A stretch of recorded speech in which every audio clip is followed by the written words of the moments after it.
जय जोहार, नमस्कार। दैनिक छत्तीसगढ़ चैनल देख रहे हैं आप। मैं हूँ आपके साथ अभिजीत कुमार और करते हैं आज की खबरों की शुरुआत सबसे पहली बड़ी खबर के साथ। अगर आप छत्तीसगढ़ से हैं, छत्तीसगढ़ के रोजाना प्रमुख बड़ी खबरें ठीक इसी प्रकार देखना चाहते हैं तो नीचे लाल कलर का सब्सक्राइब बटन दिया है, जिसे दबाकर चैनल को आपको सब्सक्राइब करना है। पहली बड़ी खबर, गौरेला पेंड्रा मरवाही में जन चौपाल में खुला घोषणाओं का पिटारा। नए स्कूल कॉलेज खुलेंगे, गांव में सौर ऊर्जा से बिजली दी जाएगी। मुख्यमंत्री भूपेश बघेल का मध्य प्रदेश दौरे पर आज होने वाले हैं। दरअसल मरवाही में नए तहसील भवन का लोकार्पण मुख्यमंत्री ने किया। लोगों के साथ मुख्यमंत्री ने सेल्फी भी ली। दरअसल छत्तीसगढ़ के मुख्यमंत्री भूपेश बघेल बीते दिन गौरेला पेंड्रा मरवाही के दौरे पर रहे। मुख्यमंत्री ने वहां घोषणाओं का पिटारा खोल दिया। नए स्कूल कॉलेज से लेकर के स्टेडियम तक बनाने की घोषणा की। नए तहसील भवन का लोकार्पण भी किया। गांव में सौर ऊर्जा से बिजली देने की बात भी कही गई। मुख्यमंत्री ने कहा कि योजनाएं मंत्रालय में बन रही हैं, लेकिन वह आप तक यानी कि आम जनताओं तक पहुंच रही है या फिर नहीं, यही जानने के लिए मैं यहां आया हूं। इसके अलावा आज के दिन मुख्यमंत्री का मध्य प्रदेश दौरा तय है। भारी बारिश के बीच तय कार्यक्रम से थोड़ी देर में मुख्यमंत्री भूपेश बघेल मरवाही पहुंचे। वहां पहुंचते ही सबसे पहले स्थानीय लोगों और जनप्रतिनिधियों ने गमछा और चरखे से काटे गए सूत का धागा पहना करके मुख्यमंत्री का स्वागत किया। इसके बाद मुख्यमंत्री माता नागेश्वरी देवी मंदिर पहुंचे। यहां उन्होंने विधि विधान से पूजा अर्चना की और मंदिर परिसर में कदम, नीम और पीपल का पौधा भी रोपण किया। फिर मरवाही महाविद्यालय परिसर पहुंचे और आदिवासी नेता स्वर्गीय डॉक्टर भंवर सिंह पोर्ते की प्रतिमा का अनावरण भी किया। खुशखबरी है, आज जो है लोगों के खाते में पैसे आने वाले हैं। मुख्यमंत्री भूपेश बघेल योजना की राशि का अंतरित करने वाले हैं। मुख्यमंत्री भूपेश बघेल रायपुर स्थित अपने निवास कार्यालय में आयोजित वर्चुअल कार्यक्रम के माध्यम से गोधन न्याय योजना के तहत पशुपालक ग्रामीणों, गौठान से जुड़ी महिला समूहों और गौठान समितियों को 10 करोड़ 84 लाख रुपए की राशि ऑनलाइन जारी करेंगे, जिसमें 15 जून से 30 जून तक राज्य के गौठानों में पशुपालक ग्रामीणों, किसानों और भूमिहीनों से क्रय किए गए गोबर के एवज में 3 करोड़ 69 लाख रुपए का भुगतान, जबकि गौठान समितियों को 4 करोड़ 31 लाख रुपए का भुगतान। ठीक इसी प्रकार महिला समूहों को 2 करोड़ 84 लाख रुपए की लाभांश राशि का वितरण शामिल है। इसके अलावा बात करें तो गोधन न्याय योजना के अंतर्गत अब तक हितग्राहियों को 283 करोड़ 10 लाख रुपए का भुगतान किया जा चुका है। 7 जुलाई को बात करें तो 10 करोड़ 84 लाख रुपए के भुगतान के बाद ये आंकड़ा 293 करोड़ 94 लाख रुपए का हो जाएगा। छत्तीसगढ़ हर्बल्स के लिए एक नई कोशिश की जा रही है। Shri Dhanvantari generic medical store पर भी अब हर्बल उत्पाद मिलने जा रहे हैं। दूसरा ब्रांड प्रतिबंधित होने वाला है। राज्य सरकार ने वन उत्पादों से बनी औषधियों और दूसरे प्रोडक्ट्स की बिक्री बढ़ाने के लिए एक नई कोशिश कवायद शुरू की है। छत्तीसगढ़ हर्बल्स ब्रांड के नाम से इन उत्पादों को अब शहरों के Shri Dhanvantari generic medical store, जो पूरे छत्तीसगढ़ प्रदेश में खोला गया है, इसके अंतर्गत जो है बेचा जाएगा। यह भी किया गया है कि छत्तीसगढ़ हर्बल्स की श्रेणी का कोई दूसरा ब्रांड अब वहां नहीं बिकेगा। दरअसल सरकार ने शहरी क्षेत्रों में सस्ती दवाएं उपलब्ध कराने के लिए Shri Dhanvantari generic medical store की शुरुआत की थी। इसमें जेनेरिक दवाओं के साथ साथ छत्तीसगढ़ हर्बल्स के उत्पादों की बिक्री का भी प्रावधान था। 10 जून को नगरीय प्रशासन विभाग ने एक आदेश जारी करके मुख्यमंत्री सस्ती दवा योजना के दिशा निर्देशों से एक पैराग्राफ मिटा दिया है। इसी पैराग्राफ में छत्तीसगढ़ हर्बल्स के उत्पाद की बिक्री का प्रावधान था। उसके बाद जेनेरिक दवा दुकानों पर छत्तीसगढ़ हर्बल्स की आवक रुक गई है। अब नगरीय प्रशासन विभाग ने नया आदेश जारी कर पुराने निर्देशों में नया पैराग्राफ जोड़ दिया है। इसके मुताबिक छत्तीसगढ़ हर्बल ब्रांड द्वारा निर्मित जो भी उत्पाद है, ये Shri Dhanvantari generic medical store के माध्यम से बेचे जाएंगे। इसके साथ ही अब छत्तीसगढ़ हर्बल द्वारा निर्मित उत्पाद की प्रकृति के जो अन्य सामान उत्पाद हैं अथवा ब्रांड का जो विक्रय है, वो यहाँ पर इसी मेडिकल स्टोर पर प्रबंधित होगा। डायरिया का प्रकोप लगातार बढ़ता जा रहा है। हम आपको लगातार अपडेट भी करते जा रहे हैं। हैंडपंप का पानी पीकर अब एक बार फिर से 11 ग्रामीणों की तबीयत बिगड़ी है, जिनमें से 4 के हालात गंभीर बताए जा रहे हैं। बिलासपुर जिले के मस्तूरी की ग्राम सरसेनी में एक बार फिर से डायरिया का प्रकोप फैलता जा रहा है। 11 लोगों की तबीयत एक बार फिर से बिगड़ गई है, जिनमें से 4 लोग की हालात गंभीर हैं, जिन्हें इलाज के लिए सिम्स रेफर किया जा चुका है। इनमें से 7 लोगों का इलाज मस्तूरी के सामुदायिक स्वास्थ्य केंद्र में चलाया जा रहा है। बता दें कि ग्रामीण हैंडपंप का दूषित पानी पीकर बीमार पड़ रहे हैं। इसके साथ ही स्वास्थ्य विभाग एक्टिव मोड पर आ गई है। गांव में शिविर लगाकर के उल्टी दस्त के मरीजों को खोजा जा रहा है और नए मरीजों को खोज करके उनका उपचार भी किया जा रहा है। बीते गुरुवार की तो ग्राम सरसेनी में डायरिया के 20 मरीज मिले थे और अब 11 मरीज यानी कि कुल मिलाकर 31 मरीज अब तक पाए जा चुके हैं।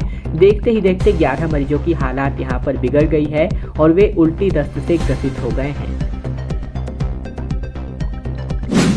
अब छत्तीसगढ़ के सभी नगर निगमों के पास ही लेआउट जाने वाला है। छत्तीसगढ़ में 13 नगर निगमों को इसका अधिकार मिल चुका है। गड़बड़ी के लिए भी अब निगम जिम्मेदार होगा। छत्तीसगढ़ के 13 बड़े शहरों में लोगों को लेआउट पास कराने का अधिकार अब केवल नगर निगमों को सौंप दिया गया है। इसकी अधिसूचना शासन के आवास एवं पर्यावरण विभाग ने जारी कर दी है। इसके अलावा बात करें तो अब इन नगर निगमों की सीमा में रहने वाले लोगों को लेआउट की अनुमति के लिए एक ही कार्यालय में संपर्क करना होगा। अब तक लेआउट पास कराने के लिए नगर निगम और नगर तथा ग्राम विकास विभाग दोनों से अनुमोदन लेना पड़ता था। मुख्यमंत्री भूपेश बघेल ने पिछले महीने नगर निगमों को लेआउट के अधिकार देने की घोषणा की थी। अब आवास एवं पर्यावरण विभाग ने अधिसूचना जारी कर दी है। नए अधिसूचना के मुताबिक प्रदेश के 9 जिलों के 13 नगर पालिका निगमों यानी कि रायपुर, बेरगांव, दुर्ग, भिलाई, चरौदा से लेकर के रिसाली, राजनांदगांव, रायगढ़, जगदलपुर से लेकर के अंबिकापुर, बिलासपुर, कोरबा और धमतरी में इस प्रकार की सुविधा मिलने वाली है। हालांकि चिरमिरी नगर निगम को इसमें शामिल नहीं किया गया है। छत्तीसगढ़ में बीते अब आने वाले 24 घंटे में भारी बारिश का अलर्ट जारी किया जा रहा है। बीती रात 15 केंद्रों पर मूसलाधार पानी बरसा है। चांपा में 170 मिलीमीटर बरसात हो गई है। छत्तीसगढ़ में बीते दिन से ही भारी बरसात का माहौल बन चुका है और इसके पहले ही हमने अपडेट जारी किया था जिसमें ये बता दिया था स्पष्ट रूप से कि भारी बारिश का अलर्ट, येलो अलर्ट और ऑरेंज अलर्ट प्रत्येक अलग अलग जिलों के लिए जारी किया गया था, जो हमने आपको अपडेट भी किया था। मौसम विभाग ने 2 संभागों में 1-2 स्थानों पर अगले 24 घंटों के अंदर भारी बारिश से लेकर के अति भारी बारिश की चेतावनी जारी की है। वहीं 2 अन्य संभागों में भारी बरसात की संभावना जताई जा रही है। इसके अलावा बात करें तो रात बिलासपुर और बस्तर संभाग के 15 केंद्रों पर भारी से अति भारी बारिश बीते रात को रिकॉर्ड हुई है।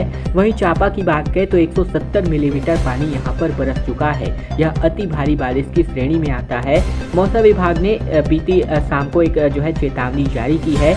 इसमें कहा गया है कि आगामी 24 घंटे में प्रदेश के सरगुजा और बिलासपुर संभागों में 1-2 स्थानों पर गरज चमक के साथ भारी से लेकर अति भारी वर्षा होने अथवा वज्रपात होने की संभावना है। वहीं रायपुर और दुर्ग संभाग में 1-2 स्थानों पर गरज चमक के साथ भारी वर्षा होने तथा वज्रपात की संभावना है। राहत आयुक्त को मौसम वैज्ञानिकों से यानी कि मौसम घटनाओं से अपडेट रहने और सतर्कता बरतने को कहा गया है।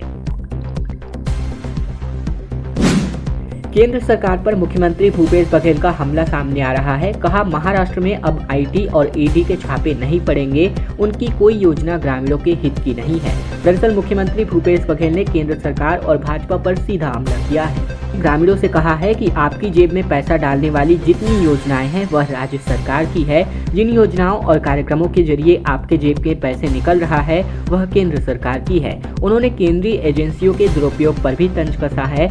बैकुंठपुर में पत्रकारों से चर्चा के दौरान मुख्यमंत्री भूपेश बघेल ने कहा कि बहुत सारे गांवों के लोगों को यह अंतर करने में कठिनाई हो रही है कि कौन सी योजना राज्य सरकार की है और कौन सी योजना केंद्र सरकार की है।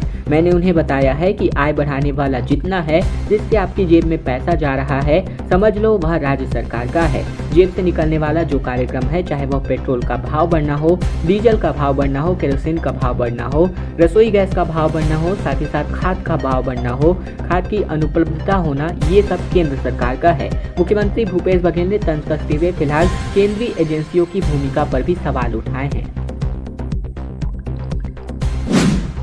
छत्तीसगढ़ में एक बार फिर से लगातार कोरोना पैर पसारता नजर आ रहा है। 24 घंटे की बात करें तो 91 नए मरीजों की पुष्टि हुई। बीते दिन एक्टिव केसेस का आंकड़ा 1021 के पार जा पहुंचा। स्वास्थ्य मंत्री ने संक्रमण को यहां पर मात दे दी है। छत्तीसगढ़ के स्वास्थ्य मंत्री टी.एस. सिंहदेव एक बार फिर से कोरोना संक्रमण को इन्होंने मात दे दी है। जांच रिपोर्ट नेगेटिव आ चुकी है। इसके बाद से सिंहदेव अंबिकापुर चले गए हैं।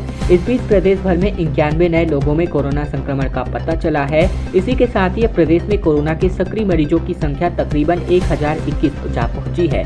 स्वास्थ्य मंत्री टी.एस. सिंहदेव ने बताया कि उनका स्वास्थ्य अब ठीक है। उन्होंने दोबारा कोरोना की जांच कराई थी और उनकी रिपोर्ट नेगेटिव आई है। इधर 25 जून को कोरोना संक्रमित जो है स्वास्थ्य मंत्री पाए गए थे। अब बात कर लेते हैं, प्रदेश भर में 91 नए मरीजों के मिलने की पुष्टि हुई है। इनमें सबसे अधिक 26 मामले रायपुर के, बिलासपुर के 12 जबकि दुर्ग के 9 मामले शामिल हैं। इधर बात करें तो 4412 संदिग्ध नमूनों की जांच की गई थी, जिसमें 91 लोगों के संक्रमण की पुष्टि हुई है। 3 साल में इमरजेंसी कॉल बॉक्स जो कि रोड के किनारे लगाया जाता है, ताकि इमरजेंसी सिचुएशन में इसकी मदद से आप जो है तुरंत ही 112 की सुविधा ले पाएं। लेकिन अब बात करें तो इसके माध्यम से केवल 20 ही लोगों ने मदद मांगी है, जबकि 200 बार से भी अधिक बार विक्षिप्तों और बच्चों ने बटन दबा करके परेशान किया है। दरअसल बात कर रहे हैं हम राजधानी में 3 साल पहले 20 जगहों पर स्मार्ट पोल खड़ा करके इमरजेंसी कॉल बॉक्स यानी कि ECB लगाए गए थे। इनका उद्देश्य वैसे तो आपातकालीन स्थिति में लोगों को फौरन सुरक्षा और सहायता उपलब्ध कराना था, लेकिन अब ये पुलिस के लिए सिरदर्द बन गए हैं। दरअसल ये केवल और केवल रायपुर के नहीं बल्कि पूरे प्रदेश में इसी प्रकार के हालात हैं। अभी फिलहाल बात करें तो यहाँ पर कई नए रोड जो है हाईवेज बन रहे हैं, जहाँ पर इस प्रकार के निर्माण कार्य ECB लगाए जा रहे हैं, यानी कि इमरजेंसी कॉल बॉक्स लगाए जा रहे हैं। हम आपको बता दें कि कटघोरा से लेकर के जो रायपुर में एक नया एक्सप्रेसवे निर्माण हो चुका है, वो भी लगभग निर्माणाधीन है। वहाँ पर भी कुछ इस प्रकार के टोल बॉक्स लगाए जा रहे हैं। और अब बात कर लेते हैं तो यहाँ पर इसका जो उपयोग है वो उससे ज़्यादा दुरुपयोग हो रहा है। लोग मजाक के तौर पर इसको ले रहे हैं। दरअसल बात करें तो अभी तक केवल 20 ही बार ऐसा हुआ है जब वाकई किसी ने मदद के लिए इसका उपयोग किया हो, जबकि 200 से भी अधिक बार बेवजह कॉल आए थे। ये सिलसिला अब भी जारी है। कभी कोई पागल ECB का पैनिक बटन दबाकर कैमरे के सामने खड़ा हो जाता, तो कभी आते जाते बच्चे बटन दबाकर भाग जाते हैं। कुछ एक बार तो इमरजेंसी केसेस मान करके दक्ष कमांड सेंटर से लोकल थाने की टीम को मौके पर भी भेज दिया गया था, लेकिन पहुंचने के बाद वहां सब कुछ सामान्य मिला और तफ्तीश के बाद पता चला कि ये तो हंसते खेलते बच्चों और सुध बुध खो चुके विक्षिप्तों की कारस्तानी है। देश भर में संकट, लेकिन यहाँ बिना काम के कोयला धधक रहा है। गेवरा में कोयले को बुझाने के लिए प्रबंधन की भी रुचि नहीं है और लगातार कोयले जो है जलते नजर आ रहे हैं। छत्तीसगढ़ के कोरबा में ACCL प्रबंधन की बड़ी लापरवाही उजागर हुई है। बीते दिन में हमने इसको न्यूज कवर किया था और आज भी कर रहे हैं, क्योंकि कोई कार्यवाही पुख्ता तरीके से नहीं हो पाई है। गेवरा कोल परियोजना में कोयले के ढेर में पिछले कई दिनों से आग लगी हुई है, लेकिन उसके बुझाने को लेकर के प्रबंधन की ओर से कोई ठोस उपाय नहीं अपनाया जा रहा है। कोयला संकट के बीच जिस तरह से सरकारी संपत्ति को नुकसान पहुंच रहा है, उसे लेकर श्रमिक नेताओं ने चिंताएं जाहिर की है। ACCL प्रबंधन अपनी जिम्मेदारियों को लेकर किस तरह लापरवाह बना हुआ है, इसका ताजा उदाहरण गेवरा कोल परियोजना में देखने को मिल रहा है। यहाँ खदान के भीतर मौजूद कोयले के ढेर में पिछले कई दिनों से आग लगी हुई है और कोयला धधक रहा है, लेकिन आग को बुझाने को लेकर के कोई भी प्रबंधन की कोशिशें नाकाफी साबित हो रही है। और अब बात छत्तीसगढ़ के विधानसभा के बजट सत्र को लेकर के। इस बार 7 से लेकर के 25 मार्च तक बजट प्रस्तुत किया जाएगा। दरअसल छत्तीसगढ़ विधानसभा का बजट सत्र 7 मार्च से शुरू होने जा रहा है। विधानसभा सचिवालय ने इसकी अधिसूचना जो है बीते दिन जारी कर दी है। विधानसभा के प्रमुख सचिव चंद्रशेखर गंगराड़े के मुताबिक बजट सत्र 7 मार्च से शुरू होकर 25 मार्च तक चलेगा। इस दौरान कुल 13 बैठकें होनी है। सत्र का शुभारंभ राज्यपाल अनुसुईया उइके के अभिभाषण से होगा। इसके साथ ही वित्तीय वर्ष 2022-23 का बजट भी पेश किया जाएगा। बजट सत्र के लिए ऑनलाइन सवाल लेने की शुरुआत की जा रही है। इसके लिए विधायकों और उनके निजी सचिवों को सचिवालय की ओर से प्रशिक्षण भी किया जा रहा है। दरअसल बात करें तो कांग्रेस ने कहा है कि अमर जवान ज्योति, राष्ट्रपिता महात्मा गांधी के आश्रम सेवाग्राम और राजीव गांधी ग्रामीण किसान मजदूर न्याय योजना का विरोध करने के लिए भाजपा प्रदेश की जनता से माफी मांगनी चाहिए। संचार विभाग के अध्यक्ष सुनील आनंद शुक्ला ने कहा है कि कांग्रेस के राष्ट्रीय नेता राहुल गांधी तथ्यों के आधार पर मुद्दे उठाते हैं। खैर दोस्तों, आज की खबरों का सिलसिला बस यहीं तक का था।